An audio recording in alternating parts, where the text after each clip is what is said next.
Hi there, welcome back to Wix website tips. Today we're going to learn how to change the background color of your Wix website. So let's get started.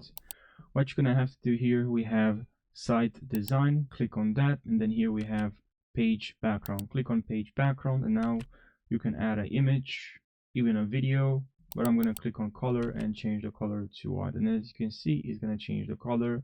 Color is changing. Now, of course, I can also click on this video and I can click on settings, and now I can change the settings. I want to add overlay pattern. You can also add a pattern. You can add an overlay color and also the speed, the video speed. So you can slow down, you can play in loop, and you can just play the video. Now the video is playing. You can also slow down. It's kind of laggy as you can see, but now it's fast or just normal. Pretty cool, right? Or just the image, or this image you can add. So yeah, I hope you found this video helpful. Also, by the way, you can decrease the opacity if you want to. And thanks for watching. If you have more questions, let me know in the comment section. Thanks for watching and take care.